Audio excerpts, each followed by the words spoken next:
আমাদের প্রায় 2000 শহীদ।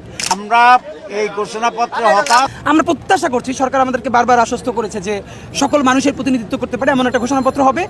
এই জাতীয় হতাশ এই কলকাতার শান্তিনিকেতনের তৎসমবহুল এটা কখন থেকে বাস্তবায়ন হবে তার কোনো নির্দেশিকা নেই। এই ঘোষণাপত্রের উপরে দাঁড়িয়েই আমাদের জুলাই সনদ হবে। যে তাদেরকে বিভিন্ন উপাধিতে ভূষিত করার জন্য মুক্তিযুদ্ধ যেরকম হয়েছে। আপনারা জানেন যে কোনো ঘোষণাপত্র, বিশ্বের যে কোনো গণ অভ্যুত্থান হয়েছে, বিপ্লব হয়েছে, তাদের ঘোষণাপত্র খুবই প্রিসাইজ হয়, প্রত্যেকটা শব্দের ভিন্ন ভিন্ন সিগনিফিকেন্স থাকে। তা আমরা দেখবো, আমরা একদম দাগিয়ে দাগিয়ে পড়ে বোঝবার চেষ্টা করব। আমরা প্রত্যাশা করছি, সরকার আমাদেরকে বারবার আশ্বস্ত করেছে যে সকল মানুষের প্রতিনিধিত্ব করতে পারে এমন একটা ঘোষণাপত্র হবে।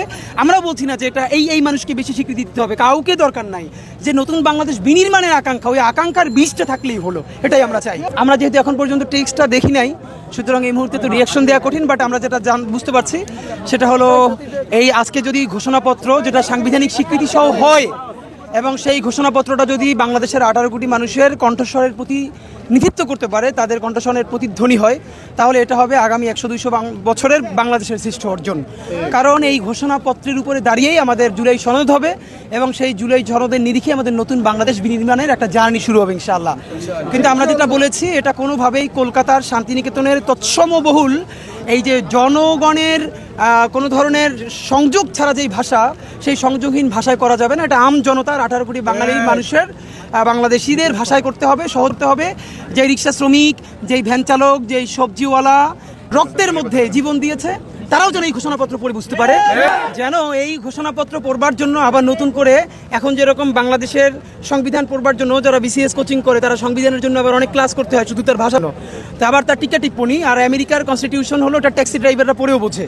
এর মানে তো এই না যে আমেরিকার চেয়ে আমরা কনস্টিটিউশনালি অনেক পাওয়ারফুল রাষ্ট্র। তা আমরা এই জন্য বলেছি এই ঘোষণাপত্রকে যেহেতু সাংবিধানিক স্বীকৃতি দেওয়া হবে, এটা 18 কোটি বাংলাদেশের আপামর জনসাধারণের যে জনতার জবান, সেই ভাষাতেই হতে হবে।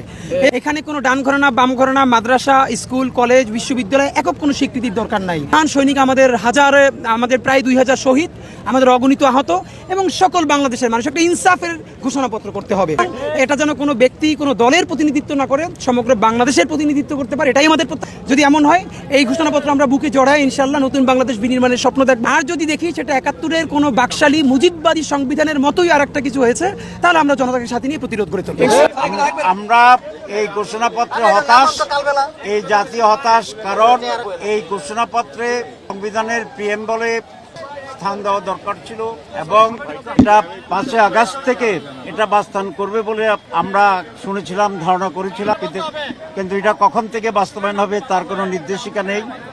শহীদ পরিবার, পঙ্গু যারা আছে, তাদের ব্যাপারে কোনো স্পষ্ট নির্দেশিকা নাই। যারা শহীদ হয়েছে, যারা যুদ্ধে অংশগ্রহণ করছে, তাদেরকে জাতির পক্ষ থেকে দাবি ছিল যে তাদেরকে বিভিন্ন উপাধিতে ভূষিত করার জন্য মুক্তিযুদ্ধ যেরকম হয়েছে, তাদেরকে ভাতার ঘোষণা ছিল, রাষ্ট্রীয় পৃষ্ঠপোষকতার কথা বলা ছিল, কিছুই এখানে স্পষ্টভাবে উল্লেখ হয়। আমরা হতাশ। আর আমরা বিস্তারিত আমাদের নির্বাহী মিটিংয়ের পরে বিস্তারিতভাবে প্রতিক্রিয়া দেব।